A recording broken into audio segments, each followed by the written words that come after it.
una dicotomía que no habíamos trabajado y que es necesaria porque del tratamiento de las dicotomías va quedando la información para otra forma de contar la historia, pero que sea válida, que no sea el simple nonsense, que no sea la simple estupidez, ¿no?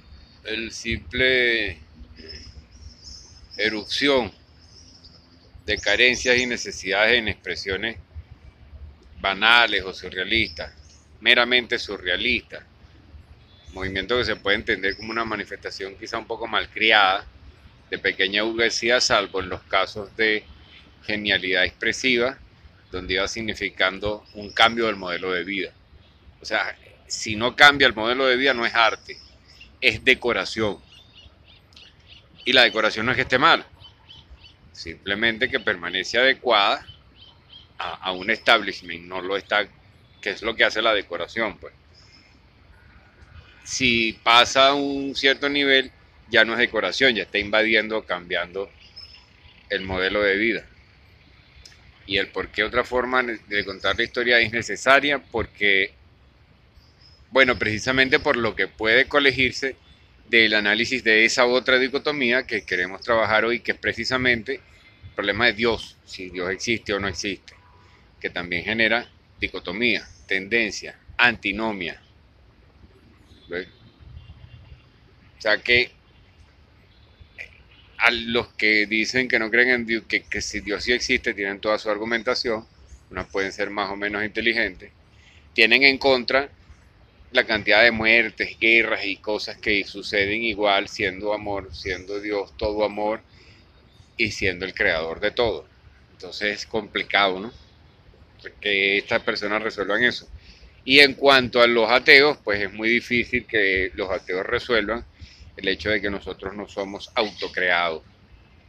Somos producto de una serie de consecuencias que por más que las ciencias positivas, las positivas, eso que hemos venido hablando, intenten o quieran o busquen de explicar cómo reacciones químicas, electromagnéticas que suceden a partir de ciertos estímulos, siempre hay un punto último, como el origen del lenguaje o el mismo origen de la vida, o sea, el mismo momento en el que empezaron a moverse amebas, ni siquiera amebas, sino organismos unicelulares, en el caldo de cultivo que alguna vez fue el océano, aún entendiendo todo un proceso y buscando la relación causa-consecuencia, los procesos mecánicos que puedan haber, siempre hay un punto en el que hay un grandísimo misterio. E incluso, tal y como lo descubrieron las ciencias físicas el siglo pasado, paradojas irresolvibles están implícitas en el hecho, en el fenómeno mismo. Entonces, bueno, todo eso ya lo habíamos visto de otra manera. Esas paradojas están implícitas en el hecho también de que en nuestra vida cotidiana, nuestras emociones se encuentran, chocan con la necesidad de logros concretos físicos. Y que hay dos formas, además de entender la naturaleza. Una es adecuándose a ella y la otra es modificándola para producir con su síntesis un mundo artificial. En general, el plástico, el hierro, el cobre, todo lo que es industrial y en su nivel anterior, incluso siendo artesanal, pues hay una graduación entre uno adaptarse, eso es lo que hace el artesano. La diferencia entre el artesano y el ingeniero o el obrero es que no hay una modificación total de la naturaleza, sino que uno tiene un nivel de adecuación, ¿verdad? Es otro de los principios de la cultura silvestre. Tecnología del espíritu, que se extiende en un sentido, y la tecnología material o industrial. Pero vamos a mantenernos en esa dicotomía, si Dios existe o no existe. Entonces, según el origen, según la observación del fenómeno, no importa mucho si Dios existe o no. Es una enunciación que, como todas las palabras, podemos creerla. Hay gente que no cree en la familia, hay gente que no cree en el amor, hay gente que no cree en la evolución. Imagínate tú, hay gente que cree que la Tierra es plana. O sea, lo que nosotros queramos creer o no depende de que nos funcione, porque si tú quieres creer que la Tierra es plana y en la cotidianidad esa forma de explicación te resuelve tu realidad, pues puedes hacerlo. porque te está resolviendo algo, te está funcionando.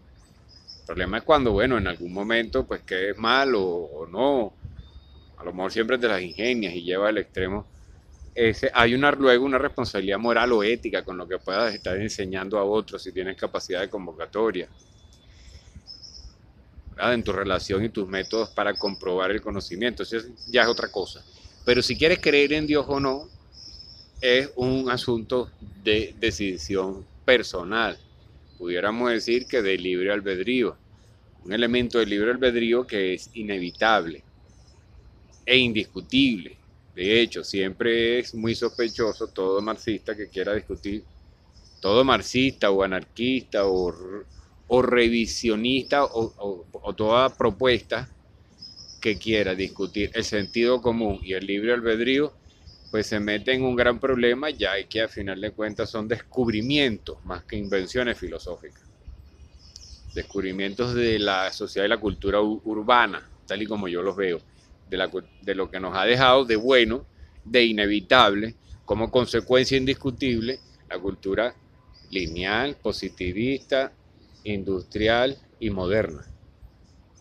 Nos ha dejado esa parte de bueno. Entonces, si Dios existe o Dios no existe, en realidad lo fundamental ahí está del fenómeno, está en un principio de religiosidad que es inevitable, es intrínseco al lenguaje. El ateo cree las palabras que dice y las cree por convención, no por ningún tipo de lógica. De manera que el lenguaje es la mayor prueba de que Dios es inevitablemente cierto, porque el lenguaje es como ese Dios.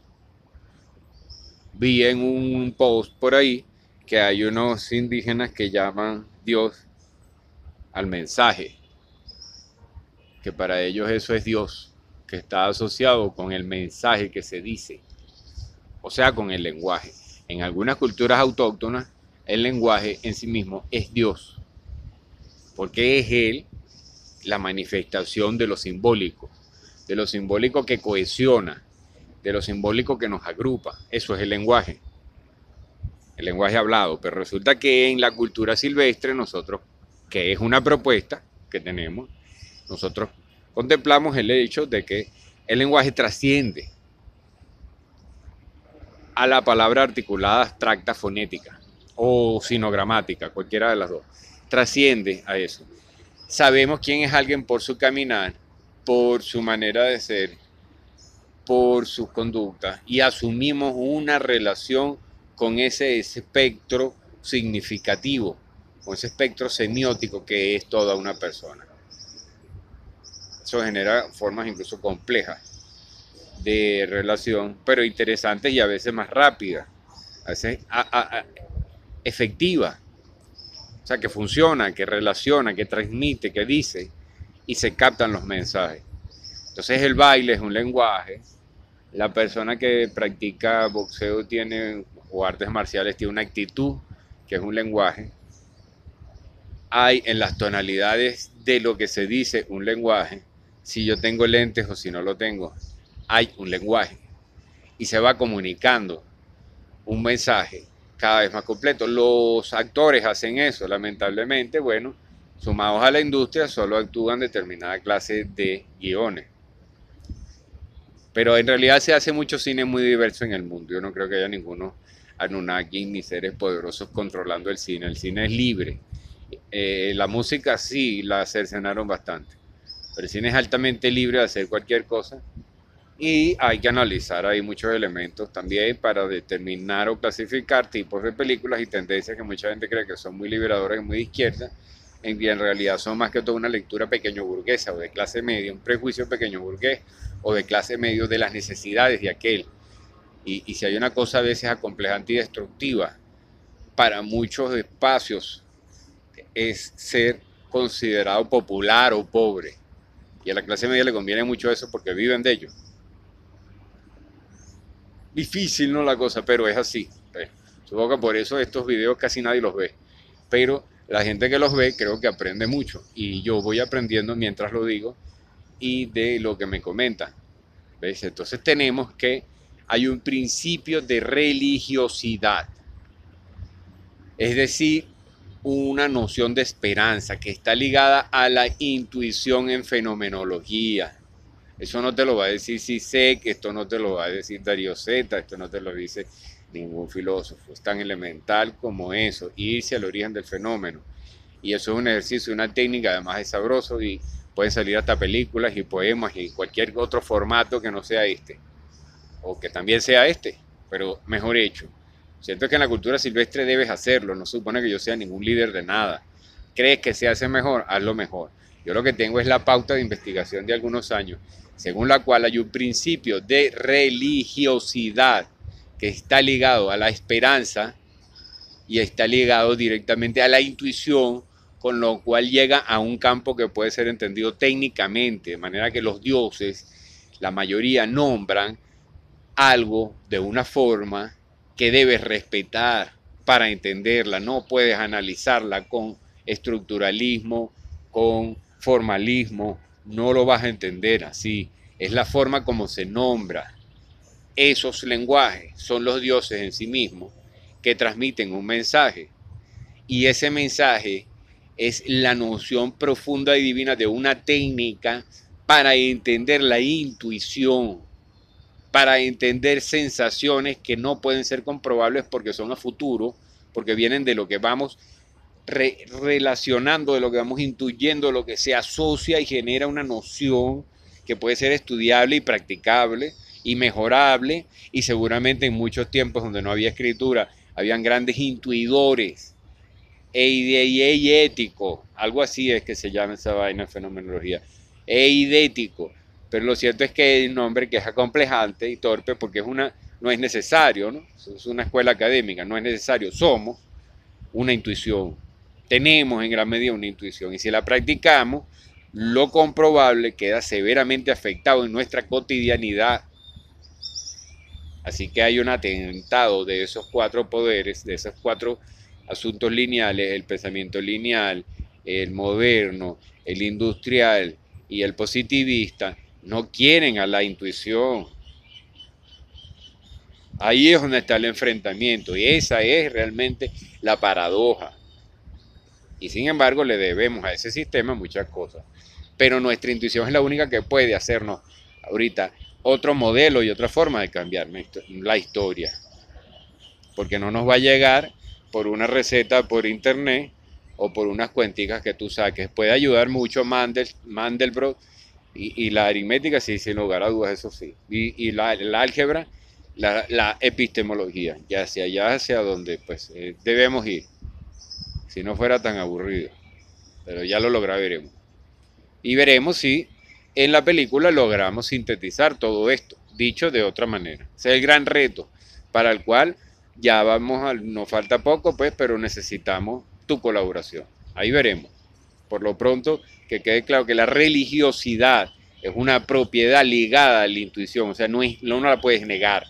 Y mucha gente pues se va de bruces y lo asocia una vez con un dios y cae en una serie de símbolos donde terminan utilizándolo, los roban, todos los bicharangos y sinvergüenzas que ven en tu necesidad, en tu propiedad intrínseca de esperanza, la posibilidad de lucrarse.